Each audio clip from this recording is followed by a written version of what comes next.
ഒന്ന് രാജാക്കന്മാർ അധ്യായം 18. ഏലിയായും ബാലിൻ്റെ പ്രവാചകന്മാരും. 20 മുതൽ 40 വരെ വാക്യങ്ങൾ. ആഹാബ് ഇസ്രായേൽ ജനത്തെയും പ്രവാചകന്മാരെയും കാർമൽ മലയിൽ ഒരുമിച്ച് കൂട്ടി. ഏലിയ ജനത്തെ സമീപിച്ച് ചോദിച്ചു, നിങ്ങൾ എത്ര നാൾ 2 വഞ്ചിയിൽ കാൽ വയ്ക്കും? കർത്താവാണ് ദൈവമെങ്കിൽ അവിടുത്തെ അനുഗമിക്കുവിൻ, ബാലാണ് ദൈവമെങ്കിൽ അവൻ്റെ പിന്നാലെ പോകുവിൻ. ജനമൊന്നും പറഞ്ഞില്ല. ഏലിയ വീണ്ടും ജനത്തോട് പറഞ്ഞു, കർത്താവിൻ്റെ പ്രവാചകന്മാരിൽ ഞാനേ ശേഷിച്ചിട്ടുള്ളൂ, ഞാൻ മാത്രം. ബാലിനാകട്ടെ 450 പ്രവാചകന്മാരുണ്ട്. ഞങ്ങൾക്ക് 2 കാളയെ തരുവിൻ. ഒന്നിനെ അവർ കഷ്ണങ്ങളാക്കി വിറകിന്മേൽ വയ്ക്കട്ടെ, തീ കൊളുത്തരുത്. മറ്റേതിനെ ഞാനും ഒരുക്കി വിറകിന്മേൽ വയ്ക്കാം, ഞാനും തീ കൊളുത്തുകയില്ല. നിങ്ങൾ നിങ്ങളുടെ ദൈവത്തിൻ്റെ നാമം വിളിച്ചപേക്ഷിക്കുവിൻ, ഞാൻ കർത്താവിൻ്റെ നാമം വിളിച്ചപേക്ഷിക്കാം.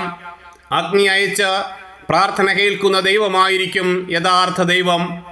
വളരെ നല്ല അഭിപ്രായം ജനമൊന്നാകെ പ്രതിപദിച്ചു. ബാലിൻ്റെ പ്രവാചകന്മാരോട് ഏലിയ പറഞ്ഞു, ആദ്യം നിങ്ങൾ ഒരു കാളയെ ഒരുക്കിക്കൊള്ളുവിൻ.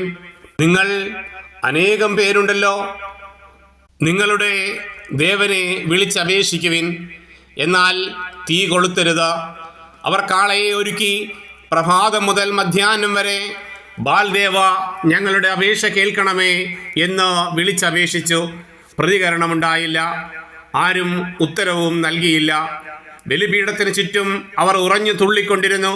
ഉച്ചയായപ്പോൾ ഏലിയ അവരെ പരിഹസിച്ച് പറഞ്ഞു, ഉച്ചത്തിൽ വിളിക്കുവിൻ, ബാൽ ഒരു ദേവനാണല്ലോ, അവൻ ദിവാസ്വപ്നം കാണുകയായിരിക്കാം, ദിനചര്യ അനുഷ്ഠിക്കുകയാവാം, യാത്ര പോയതാവാം, അല്ലെങ്കിൽ ഉറങ്ങുകയാവും. വിളിച്ചുണർത്തേണ്ടിയിരിക്കുന്നു. അപ്പോൾ അവർ ശബ്ദമുയർത്തി വിളിച്ചു. ആചാരമനുസരിച്ച് വാളുകൊണ്ടും കുന്തം കൊണ്ടും തങ്ങളെ തന്നെ മുറിവേൽപ്പിച്ചു. രക്തം ഒഴുകി. മധ്യാഹ്നം കഴിഞ്ഞിട്ടും അവർ ഉന്മത്തരായി വിളിച്ചുകൊണ്ടിരുന്നു. ബലിക്ക് സമയമായി, എന്നിട്ടും ഒരു ശബ്ദവും ഉണ്ടായില്ല. ആരും ഉത്തരം നൽകിയില്ല. ആരും അവരുടെ പ്രാർത്ഥന ശ്രവിച്ചില്ല. അപ്പോൾ ഏലിയ ജനത്തോട് പറഞ്ഞു, അടുത്തു വരുവിൻ. എല്ലാവരും ചെന്നു. കർത്താവിൻ്റെ തകർന്നു കിടന്നിരുന്ന ബലിപീഠം അവൻ കേടുപോക്കി. നിന്റെ നാമം ഇസ്രായേൽ എന്നായിരിക്കും എന്ന് കർത്താവ് ആരോട് അരുളി ചെയ്തുവോ ആ യാക്കോബിൻ്റെ പുത്രന്മാരുടെ ഗോത്രസംഖ്യ അനുസരിച്ച് അവൻ 12 കല്ലെടുത്തു. ആ കല്ലുകൾ കൊണ്ട് അവൻ കർത്താവിന് ഒരു ബലിപീഠം നിർമ്മിച്ചു.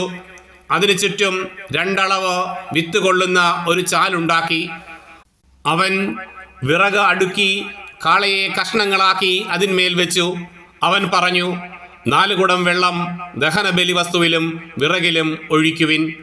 അവൻ തുടർന്നു, വീണ്ടും അങ്ങനെ ചെയ്യുവിൻ. അവർ ചെയ്തു.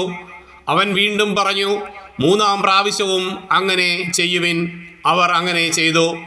ബലിപീഠത്തിന് ചുറ്റും വെള്ളമൊഴുകി, ചാലിൽ വെള്ളം നിറഞ്ഞു.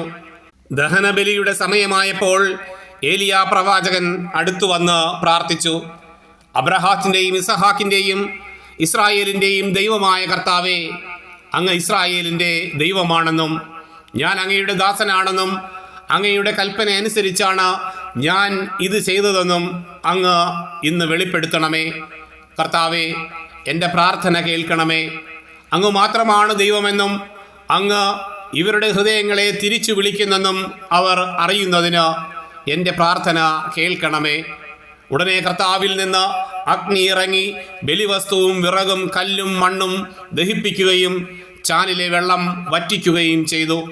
ഇത് കണ്ട് ജനം സാഷ്ടാംഗം വീണ് വിളിച്ചു പറഞ്ഞു, കർത്താവ് തന്നെ ദൈവം, കർത്താവ് തന്നെ ദൈവം. ഏലിയ അവരോട് പറഞ്ഞു, ബാലിൻ്റെ പ്രവാചകന്മാരെ പിടിക്കുവിൻ, ഒരുവനും രക്ഷപ്പെടരുത്. ജനം അവരെ പിടിച്ചു. ഏലിയ അവരെ താഴെ കിഷോൻ അരുവിക്ക് സമീപം കൊണ്ടുപോയി വധിച്ചു.